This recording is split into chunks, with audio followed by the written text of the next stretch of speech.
Hello, everyone, and welcome to a special episode of This Week in Eorzea. With me tonight is Pyra, as always. Hello. Fantastic. And our special guest tonight is Moody Moomba. She is just an amazing person. I hope you really enjoy her take on the MSQ. Welcome, Moody. Hi, thank you for having me. I'm honored. So we are getting really excited to talk about the MSQ tonight. So spoiler warning, there will be just spoilers. We will talk about the expansion in Axe. So if you have done half of it, you may be able to watch for half of it. But first, before we get into that, we will get into the news. The breaking news. So it has been announced. The Moonfire Fair is coming up August 8th. 8th? That's Tuesday, isn't it? No, that's Friday. Oh, is Thursday. Thursday. Thursday. Yeah. Welcome to August, Debbie. Wow. Okay. I was expecting it to be a patch day, but no, they're just throwing it out there. They've shown it is like a giant fan thing we get as a reward this time around. Yeah, Moonfire Fair is my favorite event in Costa del Sol. Sunny jumping puzzles, like you're all there for it. It's the best Your time summer to bring vibe. out your summer vibe glands and then Yes. pack it away for spooky season. Absolutely. PAX West, Pyra, do you want to talk about this? I do. So PAX West, I am an avid PAX East enjoyer over on the East Coast. But PAX West happens every year in Seattle, Washington. And this year, Final Fantasy XIV will be at PAX West. And they will have a booth for the entire time. Their main thing is going to be the Valley Garmanda Battle Challenge. So, if you haven't done them before, battle challenges usually get held at PAX. It's the normal version of the fight. And if you clear it and win, this time you don't get a free t-shirt, you get a free tote bag. So it's a tote bag that says, I think it's something about I love tacos or something about the tacos and Dawntrail. One side's Dawntrail and the other side's tacos. So if you are in the Seattle, Washington area, definitely hit up PAX West. Awesome. Do you have any plans to go, Moody, or? I don't, but I've always wanted to go. I've never been to any PAX, and Seattle's so fun. So if anybody gets to go, I will be living vicariously, and I want a taco tote bag. Oh. I'm trying to hit up all my mutuals because I go to PAX every year, so I'm like, anybody going to West? Anyone want to give me a tote bag? I will pay you. I'm living vicariously. I'm thinking about it. It's really close. If it was a little further out, maybe, but all I can say is like, and I'm super passionate about PAX East, it is a fun time. Like it is always a great vibe. Like even if you've never met people before or you're in a line for a game that you've never played, because they do host a lot of indie games, it's just so much fun. Like everyone's just, it's like 3-4 days of like laughing and like nerd culture and gaming, and it's a great place to go. Awesome. Okay, we got some updates from China Fan Fest. There have been a bunch of videos. Some content creators have posted kind of little clips from the presentations. Everyone probably has their favorite thing they were looking out for. I didn't pay attention to any ultimates or anything. I was all about the gathering zone. So the new Ishgardian restoration is the moon base. They were able to show a couple of pictures of that. So that is what I am dialed in for. That is what I am waiting for with bated breath. I think they said in 7.2x is kind of when to expect that. Ooh. Yeah. That's a little sooner than I thought. That's exciting. Yes. And what else? They had the new exploratory zone. Pyra, did you catch anything else? I know we were probably listening for very different things. Yeah, I was going to say, so you weren't listening for the ultimates? I was. No. Futures rewritten ultimate, or FRU, the Eden's series ultimate. There was a screenshot posted, and it looks very, very great. I don't know what the boss is called. I know it as Daddy Issues, Dad Chris, something of that sort. If you do Ultimate, you probably understand. But yeah, it looked pretty intense, so I'm excited to see what comes of that when that drops. Awesome. Okay. And to touch briefly on it, I mean, we know there has been some more DDoSing problems. It was kind of cut short our extreme practice on Saturday. Was anyone else affected? Yeah, I got logged out it probably took me about 20 minutes to get back in, unfortunately. Yeah. I didn't have any, I wasn't on this weekend, but I experienced a lot of it in the past several weeks. It hasn't been as bad as I thought it might be with the start of a new expansion, but it's definitely such a bummer. I ended up going over to Dynamis a lot during my MSQ playthrough just to kind of avoid it, and I managed to sidestep some of it, so that was good. Yeah. Nice. So just kind of heads up, that's still happening, unfortunately. I think, I mean, we've touched on it before, that it's with the server travel, data center travel, it's all been handled really well, and the problems are minimal. So, and world first race.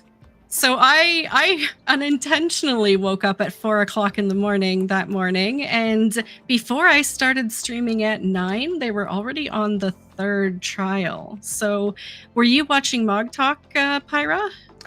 I didn't get to catch as much as I had wanted to. I kind of went back and forth. I did get to see, though, the kind of finish line where the first 4 teams crossed or the ones that were streaming, I should say, across the finish line, and it was kind of intense.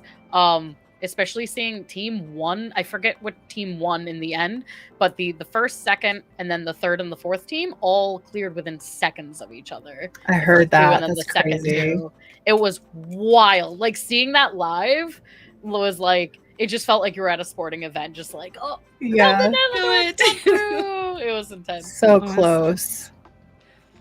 Okay. Grind won. Yes, thank you, Rockstar. Grind won the race. Yep. Which was crazy because usually it's Neverland, aka Echo, this expansion, but he did not win this time. So it was cool seeing someone else come out in first. That's really fun. No, and it was incredibly entertaining to watch. I mean, with the fast pace they were going through it wasn't nearly as tedious as I was expecting it to be for someone who doesn't normally watch. So yeah, I'm fairly certain this was the fastest race. I don't know if it was the fastest cleared Savage raid. However, this is probably the fastest race in history. The fights, people were just really getting them down quick. So I was expecting like far into the afternoon to have them stream. Sometimes it's multiple days, more for like ultimates. But yeah, I think I wasn't even done with work yet, and the race was done in theory. And I was like, wild. Oh, okay, bye. Crazy. Awesome. So yeah, it was definitely a spectacle, and that's pretty much all we have for news at the moment. Am I right? Yeah. So let's move on to talking about Dawntrail. I am super excited to do this because I haven't really had a chance to yet. Just some quick text messages with my brother like 2 days ago. Can you hear me? Yep, it buzzed out when it came back. You're good. Yep. I have no idea why it keeps cutting out. Anyway, so first section, we are going to talk to part 1, so up to the conclusion of the ceremony. So let's start with our guest, Moody. What were your thoughts on this first half of Dawntrail? I really liked the first half a lot. I think there were a couple things here and there that I would have done differently, but I expected a very like exploratory vibe since it's the start of a new arc. So I was kind of anticipating that, like going a little slower, maybe the stakes are a little lower. And I really felt like they delivered with the exploration vibes. I felt like our Warrior of Light took on a more mentor type role, which I liked. I think that's a really fun idea. The idea that like, okay, but we did just save the universe. So how do you top that? And I think that topping that is like not a good idea. Trying to up the stakes from that is probably not a good call. So I really liked that in the first part, they really kind of committed to and went for the mentor, like mentee role with Luke Lamont. So I overall really liked it. I loved the first 4 zones aesthetically, like the lore of the people. I'm really excited to go in and finish all the side quests and stuff. And I'm a crafting gathering girl, so I've just been having a really good time out there doing that and making the new housing walls. Those housing walls are amazing, though. So I had good. no started idea yours how today. much. Awesome. I had no idea how much detail was it in until I got a Right? close look. They're really good. Sidetracked. So yeah, I've been having a great time with that. I really loved like the vibes, the aesthetic, everything. I wish we had more time in the fourth zone, especially. Shalawani is how I've been saying it. So I'm excited to get back and like kind of dig more into that lore. Okay. Moody. We already did Moody. Pyra, what were your thoughts on the beginning of the expansion? Very similar to yours, Moody. I'm glad that you mentioned the mentor because I didn't really think about that per se, but I think that that's a really great way to describe kind of the Warrior of Light's relationship with Wuk-Lamat. For me, it was very much the same. Like, we had just went through a 10-year story arc, not all linear, but mostly a 10-year story arc, and we saved the world multiple times. And my expectation going into the first part of Dawntrail was that this is going to be chill. This is going to be probably equivalent to like a Realm Reborn-esque pace. We're not going to be going in super fast. And it really exceeded my expectations. And, you know, our journey, at least talking about the first part, our journey with Wuk-Lamat felt like we were not the protagonist, she was. And so it was really nice to see that shift, because this was, in at least for Final Fantasy, this was the first time that we were not the main character. And I know in past expansions, you know, maybe it was us and Alphino or us and insert name here, but this was the first time that we really weren't the forerunner of the story. We really weren't pushing it. We were kind of aiding in it and kind of helping it through. So I really liked seeing that juxtaposition of just like that type of story writing. And, you know, there were parts that were slow for sure. There were parts that kind of maybe too long, maybe not. But I was really happy with it. It really gave us time to explore in the new zones. It really gave us time to connect with a new culture that we're not used to, and, you know, the Turali area, and connect with the people. And so I really loved the first part of the story. It didn't exceed like Endwalker or Shadowbringers for me, but it was something that I still love, and I think that it provides so much groundwork for the future. Yeah, and characters that you can pretty much instantly fall in love with or hate. What was crazy, like Wuk-Evu, like where did that idea come from, and why has this character not been in the game for years? Like, I think they've put so much thought and detail into creating a new cast of characters that you can really root for and love, and these are the characters that are going to exist for the story over the next like 10 years. So it is really encouraging that they're starting on such solid footing with some of these characters. Like, we already feel like we've known them forever, because we know what they're going to say in any situation. We know their personality just from little brief tidbits like that. I think the writing was superb. I think maybe there was a wasted opportunity as putting the Warrior of Light as kind of the mentor in this part of the story, because you know who would have had a lot more to say? I think Alphino. Because Wuk-Lamat's journey as a underexperienced leader very much mirrors Alphino's journey as an underexperienced leader with the whole Crystal Braves arc and everything like that. Yeah. So he would have been all about like, hey, listen, I was where you are and I didn't learn, and this is what I need to tell you. Yeah, that's a good point. Yeah, but instead of Alphino chiming in, he kind of keeps his mouth shut, and we understand that the father has made these arrangements to have these trials teach them what they need to know. And so it very much was setting up a... I don't want to know. I don't really know, like a very strong character in the father character, who's incredibly wise, has done all these things, very much a kindred soul to the Warrior of Light. And then, of course, you know, his passing being a catalyst to the rest of the story, essentially. Yeah, I had a feeling as soon as I saw him and that he was like a supportive father, I was like, okay, I kind of have a feeling that this is going to go a certain way, and it did. And I didn't think that that was bad by any means. I definitely didn't love that part. I think there were some points where us being more of a mentor character was not. I think they didn't quite slip in and out of that writing well enough for me, because I really liked us being a mentor in a lot of ways. I thought that was really cool. And I do think like Alphino, the rest of them stepping in as more of a mentor would have been really cool. I think sometimes we had a little bit too much of like a background vibe. I've been joking about like the cardboard cutout energy, where it's like it feels a little bit like our Warrior of Light, where they would have said something that they didn't. And so sometimes that bummed me out, where I feel like I know that my character would have, like our Warrior of Light would have stepped in and like would have tried to intervene or would have said something and been like, hey, maybe we like don't do it this way, or like jump in to defend somebody. So I did think that that was one of the things that they kind of like, for me, again, to each their own, but for me, I feel like it kind of took a little bit too much of a backseat, and like maybe they overcommitted a little too much, and maybe they're saving, like trying to pull back and not have us be like too involved. But I think there were some times where I was like, okay, but our Warrior of Light would have definitely stepped in and like not just let people pass that way, you know? So that was just one of my personal things in the first part that I think maybe I would have loved for them to have done different, but again, to each their own. No, I know which part you're talking about, because I remember screaming during my stream. I'm like, we're just going to let her wander off on her own. Like, why is we waiting? And then you click the wait button again, and you're like, no, I would not still be waiting. Wait again. No, not through our experience. Come on.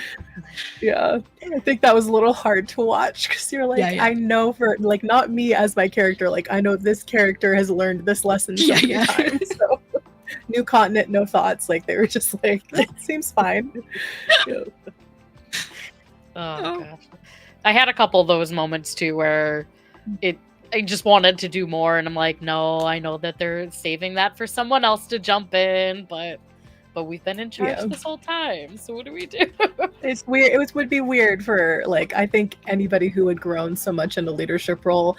I think I get what they're doing, but I just feel like it's kind of odd for someone to just randomly, because like what would be the reason for that? You just wouldn't care, I guess, or maybe you feel like you're overstepping. But Wuklama, I love her, we don't trust her to carry around like a satchel of cotton, right? So I feel like while we're kind of teaching her and like helping her learn responsibility and stuff, I think letting her run off and being like, it's been 45 minutes, I think it's actually probably fine.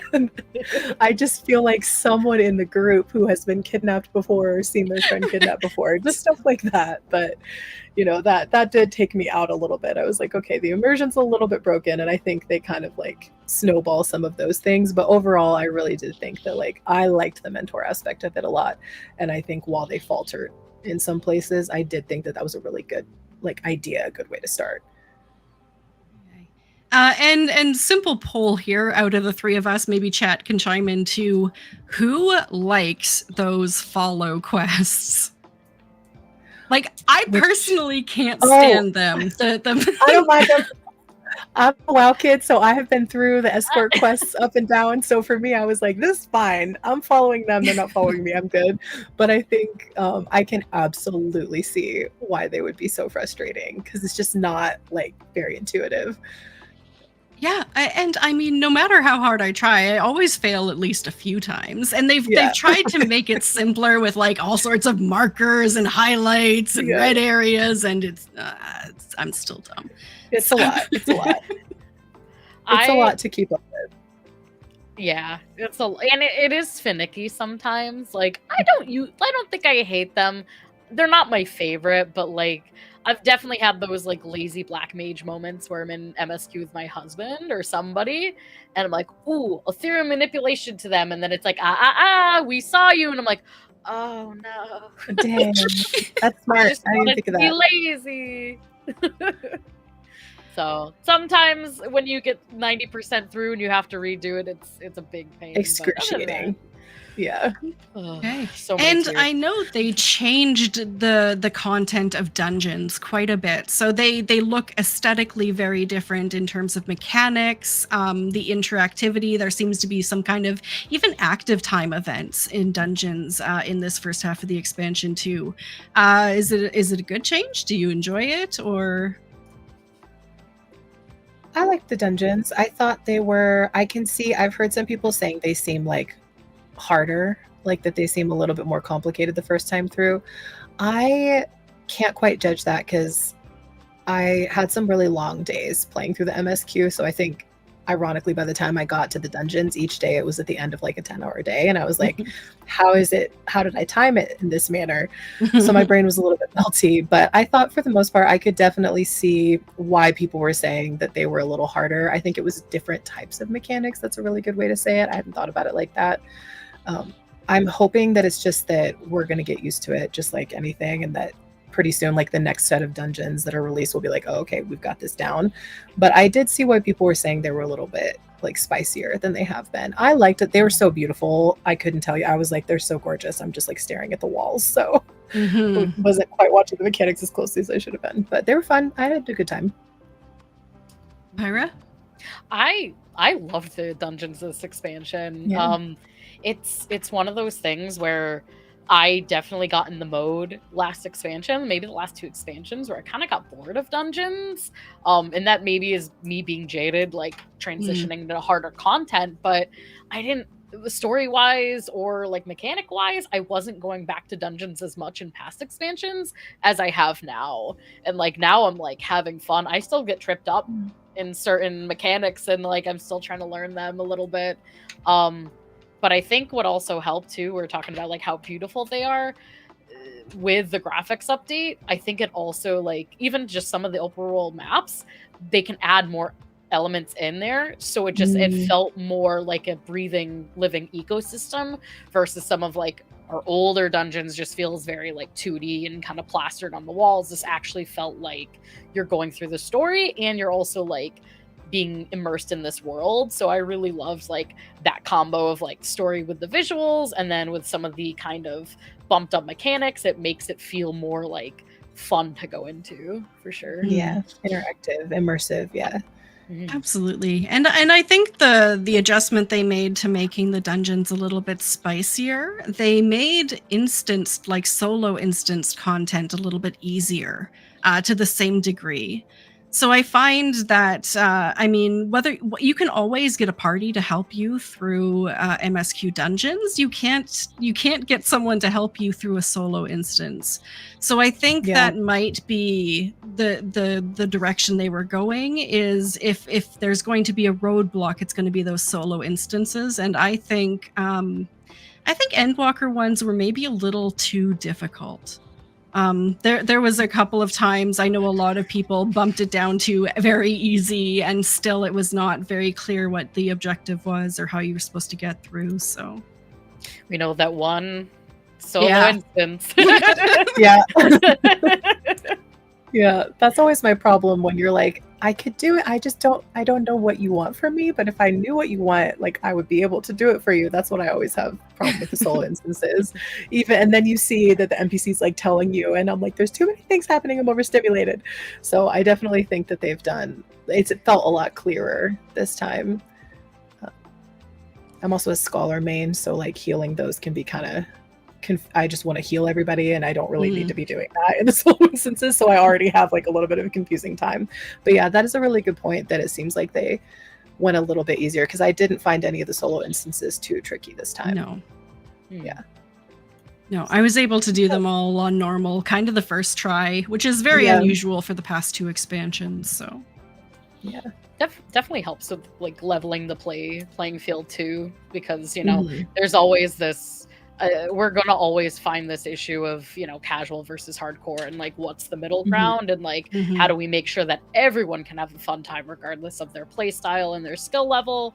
And so I think having those solo instances be a little bit easier kind of helps, because then people who may not go into dungeons with other, you know, people, they might only go with trusts, they can kind of get through some of that content solo easier, have an easier time going through, and then the harder content in the dungeons, hopefully, they can go in with trust and have a little bit more time to digest that, or go in with a party and maybe get some help from fellow warriors of light. Okay. So part 2 we're defining as kind of after that ceremony takes place, you go into a completely different zone. So up until the unlock of the final zone is kind of the second half of the story, I would say.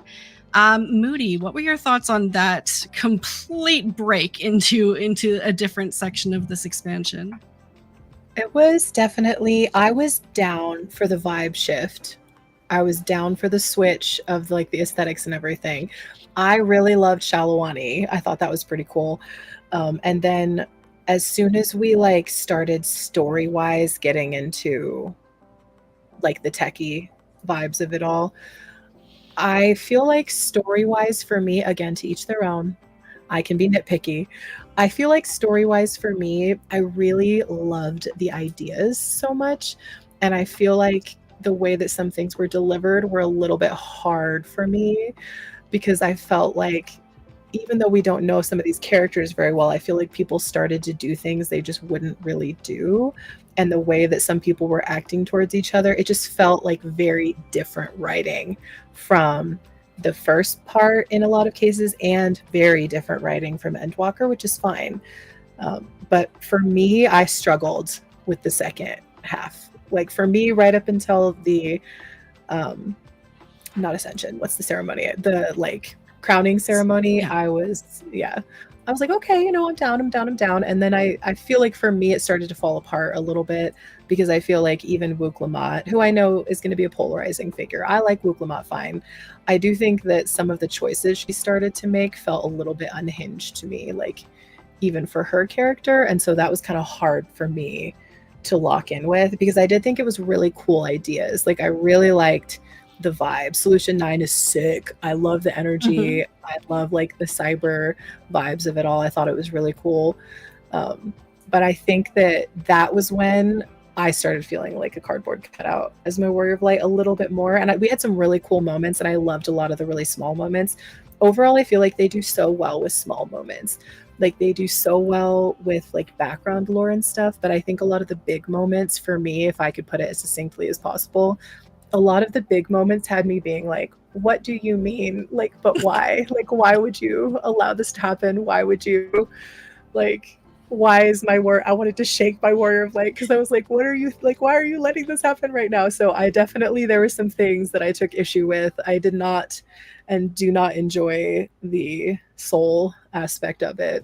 I felt like the way that they integrated that was a little bit like startling to me, especially regarding the animal souls, which like I am like clearly very biased. I love animals. I'm like a hunter main in WoW for life. So I have high hopes for Beastmaster, but I think when I started to see that, now I'm like a little worried that that's going to be what Beastmaster is. So I definitely struggled a little bit with this part of it. That being said, I think there was a lot of really great things about it, and I'm just kind of in a headspace where I'm just going to focus on all the things that I really loved. But I think it's a very difficult topic, speaking about one group of people, like killing genociding an entire group of people, right? Free Palestine. So I feel like it's a little bit hard to see that and have that be such like difficult and traumatizing subject matter that's very relevant, and kind of have it treated the way it was, and have Wook Lamont be to the other ruler like, but I understand you, like she would never do this, she loves her people. And I'm like, girly pop, you've known her for 2 minutes, like you don't know that she wouldn't do this, So I think personally I had a hard time with it, and I think a lot of like a good portion of that is just my personal like opinion, like bias towards it. But I did struggle a lot with this part of it, and so I'm just kind of focusing on the things that I loved. That being said, the zones were amazing. I love the color purple, so I'm very happy. Like there's so much purple all over the place. I thought that I really liked a lot of the vibes of it. So I'm just kind of trying to stick on the stuff that I really loved, because it is going to be polarizing. Like some people are going to love it, some people aren't. Overall, I still think it was really great. Awesome. Okay, Pyra, what were your thoughts? A lot of the second portion, which we were talking about before the last zone, like it was kind of like that weird, like you said, Moody, a little bit confusing sometimes of like, wait, why are we going in this direction, Woke? But or Lamati, I should say. I did really enjoy how it started kind of having that tonal shift. Because, you know, we knew from the beginning, like, this is our summer vacation, you know, this la da da da da. But then we also knew that Solution 9 existed. So it's like, okay, these two things have to here, yeah. exactly, like, these are very different vibes. How are we connecting? And one of the things I did love, though, was like going from, you know, Shalani or Shaloni into that area. It was a lot of, for me, I really enjoyed it because it kind of did the thing where I was assuming what was happening next, and it wasn't. I was wrong, or like it was shifted. And even if some of the choices I didn't care for how they went, it was a lot of like that mind shift where like every few quests or so I was like, wait, what? Repeat that That's again. Powerful. What are you guys doing? So I really like that type of the story writing, because I don't want to always know what's next. Sometimes I guess and I'm right, and I'm like, okay, I've been playing this for over 9 years. Like, some things are gonna be self-explanatory, or, you know, you can guess them, but I want to be on my toes. And it did that for me. Like, it did that a lot. So I really appreciated that. Good, yeah. And it was really nice. And then I have thoughts that kind of tie into that, but I'm gonna save that for our finale piece, because whoa boy. Okay. The train cutscene was really cool, though. The train cutscene was rad. Yeah. That was pretty cool. That to me is also like, it felt very cinematic. And I love when, especially because we were kind of so dormant, or you put it really good, Moody, too, like the cardboard cutout, like, especially because that was a lot of our experience in Dawntrail. It was really fun having like a scene like that made me feel like, okay, action packed. We're getting into this. Yeah. We're in this, you know. We're doing the thing. Yeah. Exactly. So I love those little moments where like it made you kind of like, okay, sit up in your chair, wake back up, let's stretch. We're locked in. Yeah. Yep. Yeah, absolutely. And to both of your points, like it was beautifully done. The little moments, the character interactions, the voice acting, like everything was on point. Where it falls apart a bit is the story, because if you're really paying attention to that story, there are holes. And the entire time you're trying to think, okay, is this an unintentional writing error, or is this an intentional plot hole that they're going to fill in the post MSQ and in further expansions? And probably the biggest one for me that I kept screaming about was the baby Mamulja. Because I can't even tell you the blackout that I had about that. Because we know, because they explicitly say, because you're questioning it, they explicitly say that Mamulja have a sexual reproduction system, where at least there's like a mama and a papa that have to come together, and we have no idea who mama is. There is no hint, no indication, no answer anywhere as to who mama might be. Is it a clone? Is it not? Like, what's going on? We don't know. Hopefully that's answered in the post MSQ. But any little crumb they could have left, and I would be like, okay, I'm satisfied. They're going to get into this. But the way it's left off is you're like, they just give you no answer at all.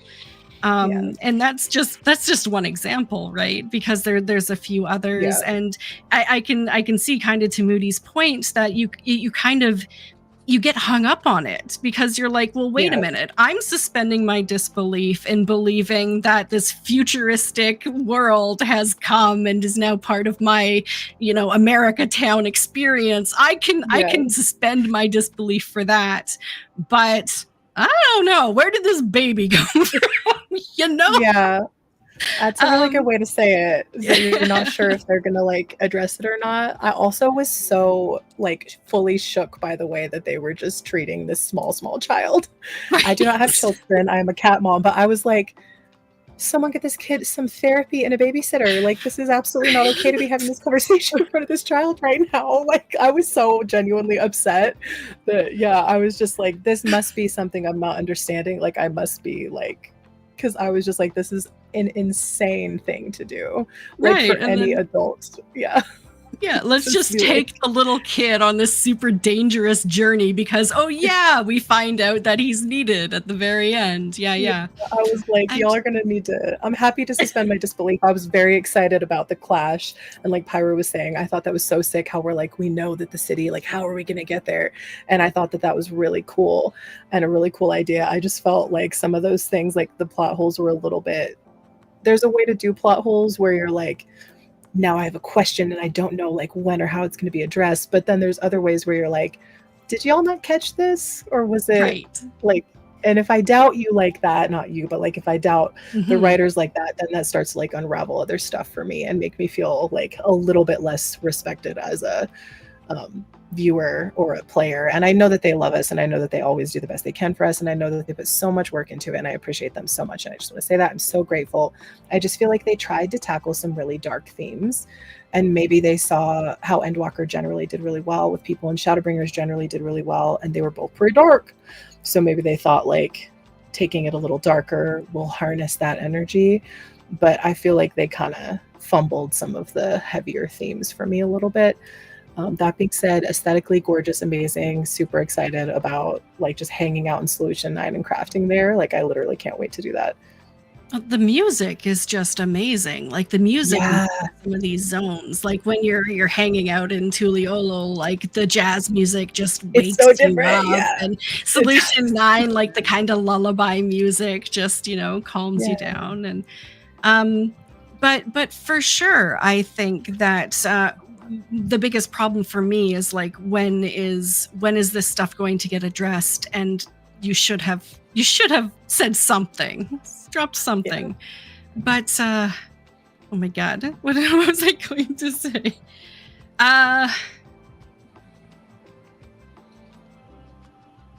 Wow, I just gapped.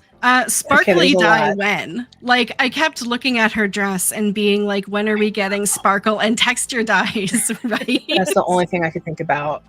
It's so beautiful. I want that so bad. Like all will be forgiven. Just give me that. Yeah. Yeah. I just hope they give us that texture. Yeah, it's so good. Just a whole dress of that texture. I'll be happy. I won't say a single thing ever about anything. I'll just be looking at that dress. Like it was so pretty. It's cool to see the new textures too. Yeah. But underneath that whole futuristic problem, it dealt with some heavier issues, like you said, of remembering people who have passed, of grief, and of resentment, because you find a major antagonist become unhinged, basically, because of resentment over a potentially 30-year span. The back and forth through time thing kind of threw me off a bit too, but time travel's always tricky. It's always tricky. Yeah. I did think the way that they handled some of the like, I don't ever love when the monster races are the ones that are like morally like deficient just because, and I think the way that I can never get their names straight. Zeralja was the Zeralja? Wait. Yeah. I'm okay. When they really, I never know which one. The brother. There's the brother. The brother. Yeah. Big bad. Okay. King. Yeah. And then there was Galul Jaja, which was the kid. Father, or was father was Galul. I'm so sorry. I've really been trying to keep it straight. It's just a lot. But it's been a couple of weeks. Warmongery friend who had two heads and was resentful, and his people, like that whole thing, and how he literally released Valley Garmonda. But cool, thank you so much. Sorry, I was like Jaja's baby girl. That's all I could think of. Yeah, so we have a baby girl out of this. I remember now. Yeah, the way that he released Valley Garmonda, which could have killed thousands upon thousands of people, and then Wuklamot was just like, oh. Well, you had a hard life, so, and I was a little like, wait, but that was so evil. That was so just casually evil to do that. But okay. Yeah. So I think that part, Yeah. It was just a little hard. I was like, yeah. Sorry, go ahead. No, sorry.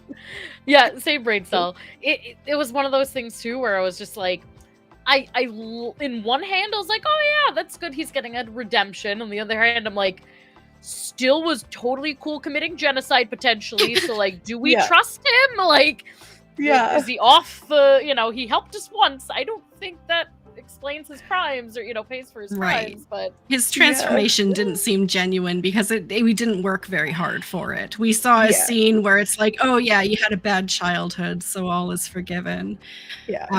Whereas I think they worked a lot harder with the other brother, who was like the weight of expectation, because a lot of people, especially firstborn siblings and stuff, we understand the weight of expectation from a young age. We always feel like we have to work harder, try harder to live up, because we're the first sibling, we're the more responsible one, we're carrying the weight of the family and the name and that sort of thing. And so, I can see how over 30 years that could be incredibly resentful and perhaps lead to what he did at the ceremony or after the ceremony. But I think it could have benefited from maybe a couple of cutscenes in between. Even if it's like a disjointed cutscene where we don't see where or when it's happening, but something that leads up, so it's not just abruptly he shows up and everything just goes nutty. Like, and he's like super evil and cool. Yeah. It's like, where did this come from? Didn't feel. Yeah, where did it come from? Like 10 minutes ago. Yeah, you were very quiet, and always got to watch out for that, I guess. He was just real quiet, and then he came back and he was like, guess what? Yeah, that didn't feel like it was super like worked for either. I think another cutscene, and I know that's hard because they have so many cutscenes. Like, I get that some people are like, please, but I love a cutscene, and I think just like a little bit more show, don't tell of it all would have been like would have gone really far, I think. Okay, and then we get to the finale of the story, which is the final zone, and this is like an equal half of the story. I don't know how they fit half of the story into the last one zone, but there you have it. Was it really? It feels that way. It did feel that way. It was a lot. Yeah. What did you think of that, Moody? I thought it was very pretty at first, and I liked the shininess of it, and I did not expect it at all. And to what Pyra was saying, I do really love that when you just have you could not possibly have anticipated what was about to happen. We all knew there was a final zone at that point. We were like, what is going to be there? I do not know. So I really liked the unexpected nature of it. I really liked that, like, I don't think there was any way that you could have had any idea what that was going to be. And I thought that was really cool that they did that. I loved like the vibe of it, the like Loperate energy of it all, and how bright and shiny and colorful it was. I think for me, I did of course have some trouble with the storytelling here. I really didn't like Kakuya and Erenvel's interactions, and that might just be a personal thing, to each their own. Perhaps I was a touch triggered by that, but I didn't love that. I felt like there were some plot holes with Kryle's parents that I would have just loved just a titch more explanation from them. And I think it was interesting. I think it was a very interesting idea that they reversed what they did in Ultima Thule. Like, I think that's a very interesting, cool idea to like parallel that and reverse what you did, because Ultima Thule was so impactful for a lot of people. Again, to each their own. And I think the idea of doing the opposite of that, very interesting. Do I think it was perfectly executed? No. And I do think that there's a pretty big issue with like, but now you have a zone that's just like aesthetically not fun to be in. So I think I have to imagine that that's going to get addressed at some point. But yeah, I didn't love it. I didn't love Sphene just in general. I loved her dress though. Girl, you hit me up and give me that dress anytime. But yeah, I think I had the most trouble like kind of in that last like third portion, but I loved the monsters there. Those little cats and those little ghosts. I thought those were so cute, and I want to see more of those. So I thought there was a lot of really cool stuff about it. I just felt like it was confusing, and I think really good ideas. Like, I think they had really good really good ideas for me. And I just kind of wished that they were like executed differently, but a story is always going to be like divisive, and we all feel differently about it. So I'm hoping to get some minions from there. Awesome. Pyra, what about you? Yeah, I like your mention, Moody, about the parallel between Lorraine doesn't work anymore. That's the last one. Sorry. Ultimate Moving. Fool. I'm on Ultimate Fool right now. Jeez, I can't even remember. Me too. I love that we came into this zone and it was just like I also got the hatred of like, oh no, now when we're done, it's this dark, dreary zone. But for me, I kind of almost like that in a sense because there was this big undertone of death.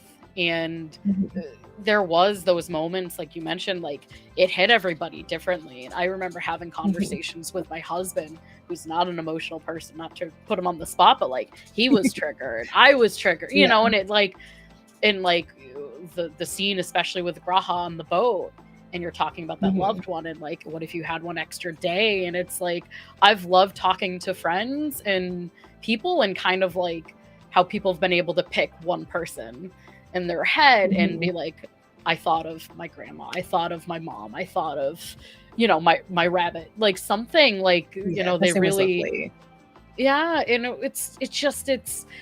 I almost came hard to terms with like, oh, the zone's going away and it's not pretty, and like, no, we just got here, but it kind of encapsulates this bigger zoomed out picture of like, that's life and that's death and loss, and you know, we might not have enough time. And so like I very much took it a lot more like spiritually maybe than it was intended. But I really like, you know, I've had my own struggles with trying to navigate grief in my 30s now, and so I really mirrored that to my personal life. And so like certain parts of the story definitely weren't perfect, and you know, I would have loved to see more out of Aaronville and his mom, and you know, but I also, for myself, it's just, it reminds me of grief and how grief looks so different for everyone. Some people are super emotional and loving, and some people just shut down, or some people act like nothing's wrong. Like, it's just, grief has no two clones. It's all different and unique. And I might be looking into it more, like making it more than it was, but that's what the story writing did to me, is kind of like challenge me to think about grief, to think about death, and to like apply that to my life. And so I loved that portion of it. I also had problems with the Sphene part, like you mentioned, Moody, like Sphene as a character, like I understood some of it I just wanted to slap her and be like, no, you still can't do that. But overall, like the finale of what was Dawntrail, like really made me think a lot about like my personal life, and I'm like, that is clever story writing. Like the fact that you're able to make me like evoke an emotion that I was able to take so personally really moved me. I love the way that you described that, and if they could like take the essence of what you just described and condense it and like make it that zone, I think I would have like honestly liked it a lot more, because I really like that perspective of it a lot. Thank you. And I think I went even further in Pyra's direction. I ugly cried for the entirety of the last zone. Like ugly cried. Like my community came into game and was like cheering me on, trying to get me through it. Like I can't do it. Oh my word. I mean, like Sphene who? I don't know. I don't remember anything about her from the last zone. Pretty dressed though. Pretty dressed though. I mean, the story to me was just one giant metaphor for the last zone.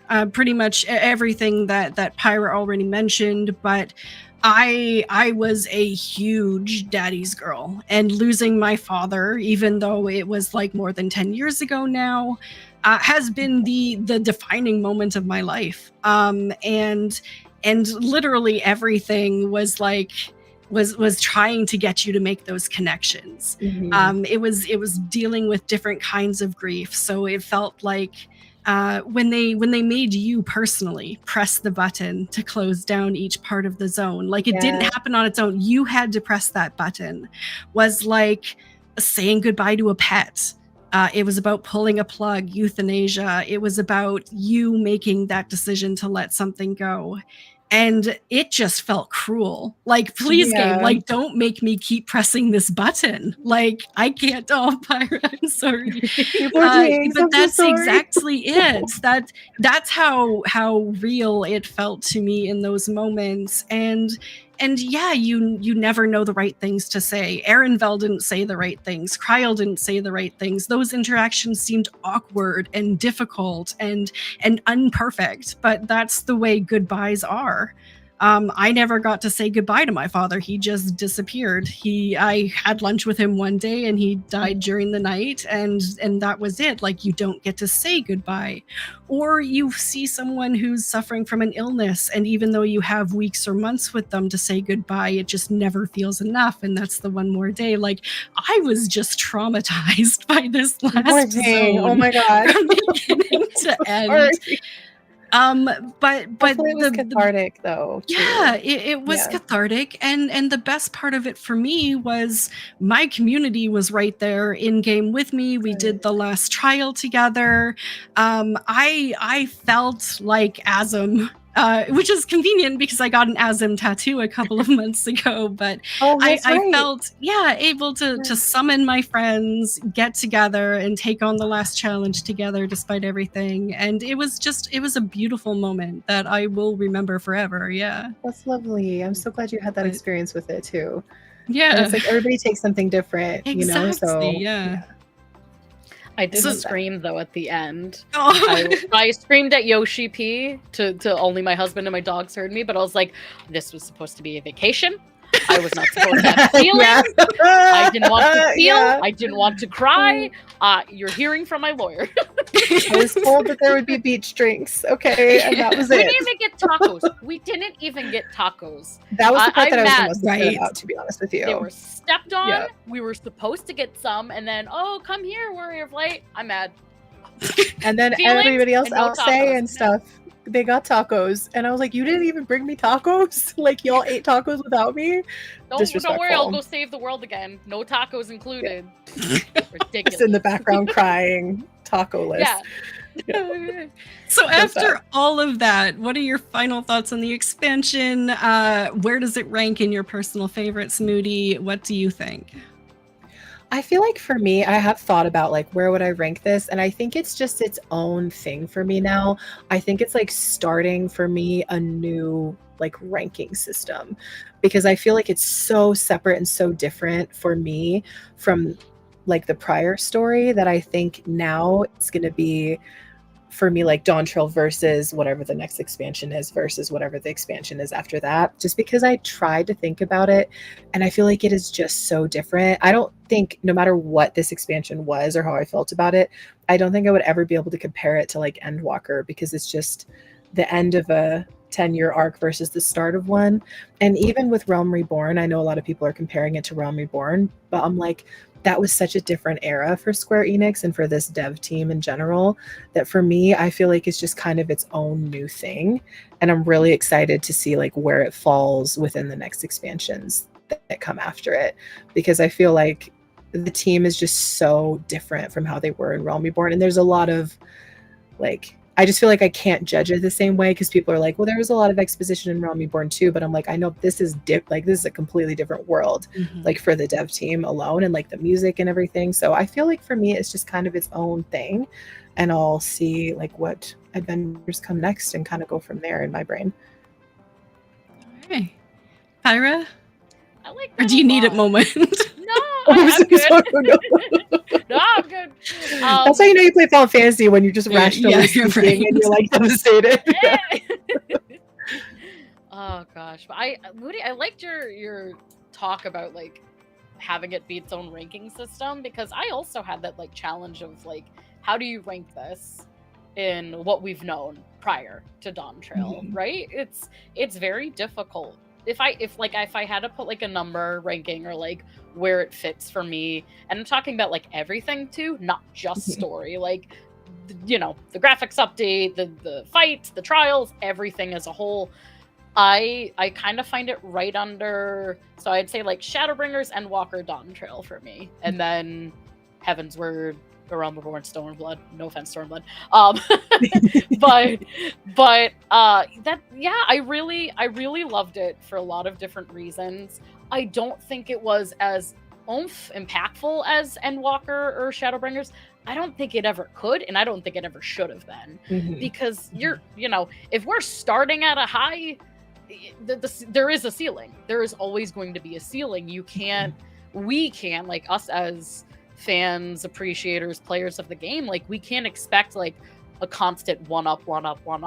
Certain things should always get better, but as far as like story especially, like, there needs to be low points and high points and kind of like this middle and a climax, and like we have to rebuild that. And I think Dawntrail did that for me, where it feels like a really solid base.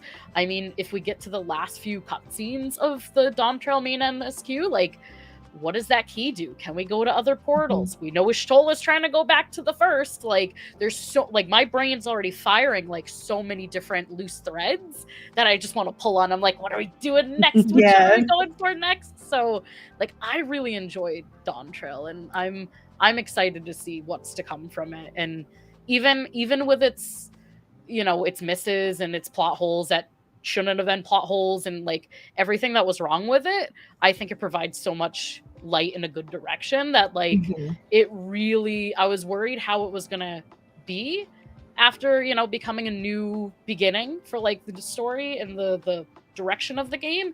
And after going through it, I'm like, I feel confident that the team, if maybe not perfect, but I think the team is still gonna make great expansion after great expansion, and we're always gonna have something good to look forward to.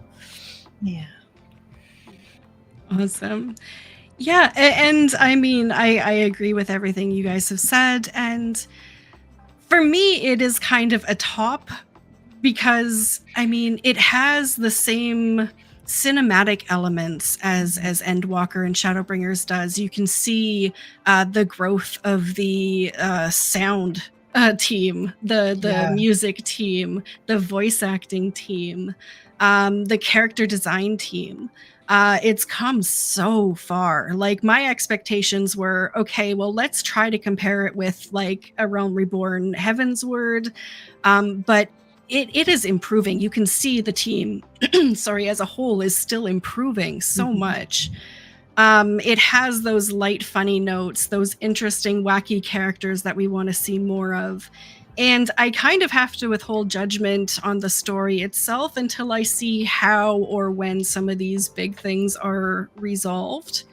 I still don't like it that the game has kind of kept us in the dark so much. I would have liked some hints, some clues, something to make you go, oh, well, maybe that is a clue about this, but nothing. I just feel completely in the dark. So we'll see how post MSQ kind of ends it, but honestly, this was a hit for me overall. The dungeons were exciting, the trials were exciting.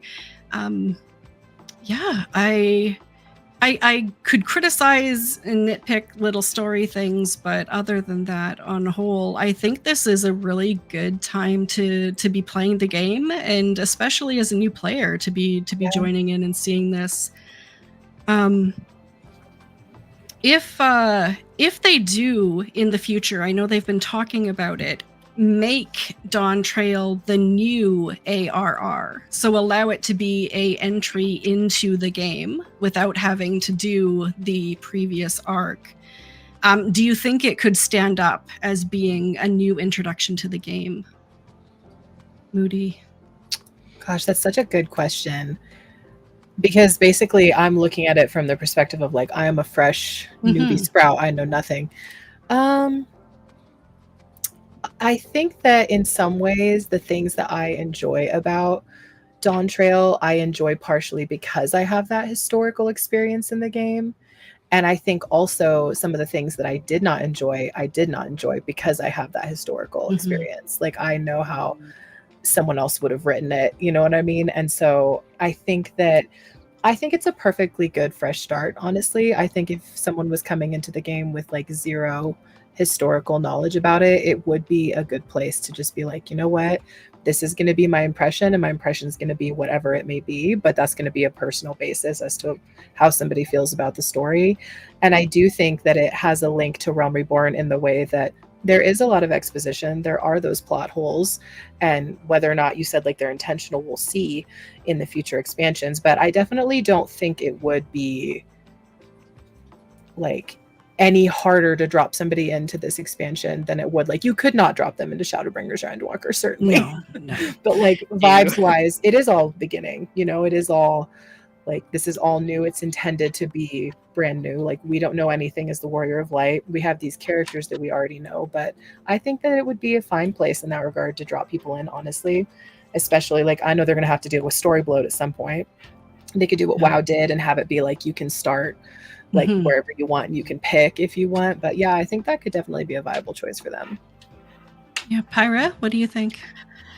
I think that that's a really good point, that like this is a kind of a brand new story, you know, like there are things that we know, you know, as somebody who's also like been here for a long time, you know, I liked that there were parts that I was able to kind of like relate back to older expansions. However, you know, you have to try to put yourself in the shoes of a new player, and a new player, I think it's something that could be done and definitely wouldn't be the worst thing, especially Moody, like you said, Shadowbringers, Endwalker, no. I would have not dropped him in. Not a good idea. Yeah.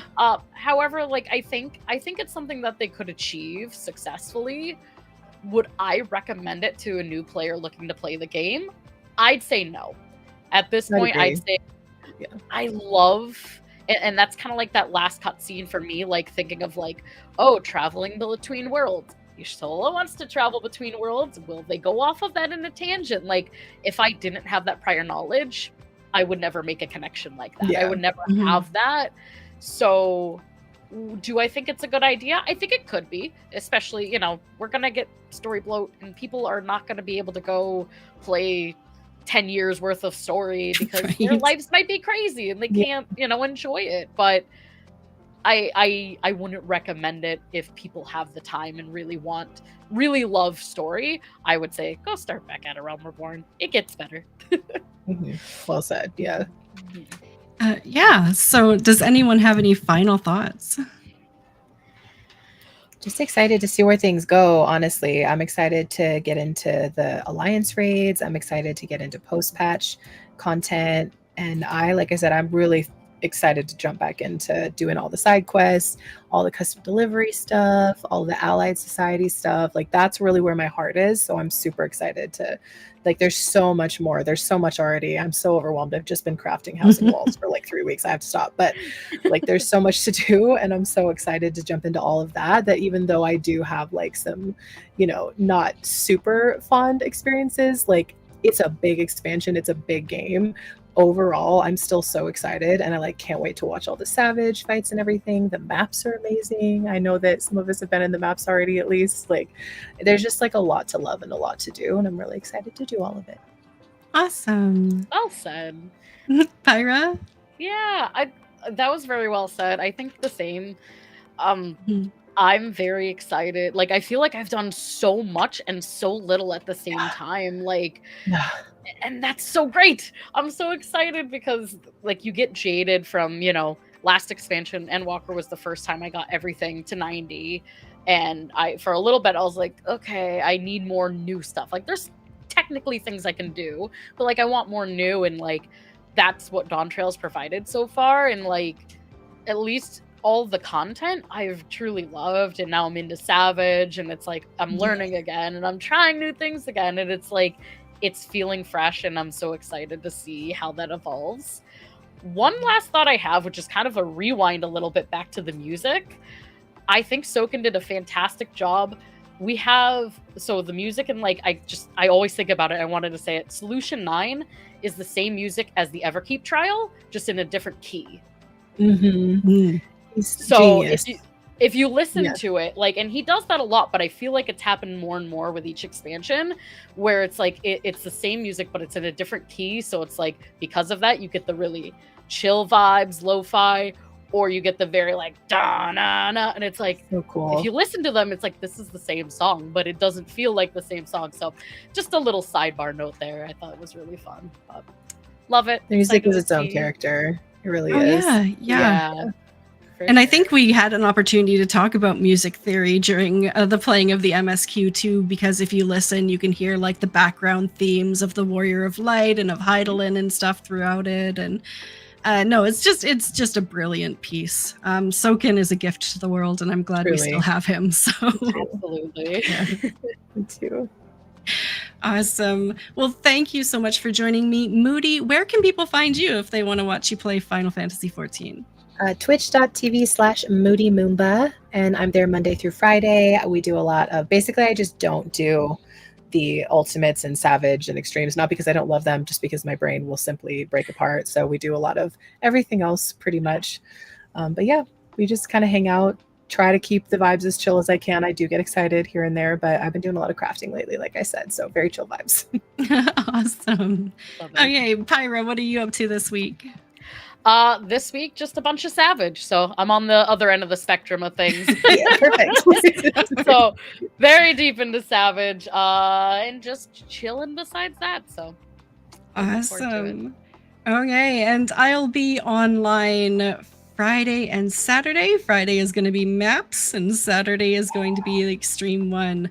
I am loving the maps. I'm all They're about so the good. maps. They're so good. So They're good. beautiful. Yes.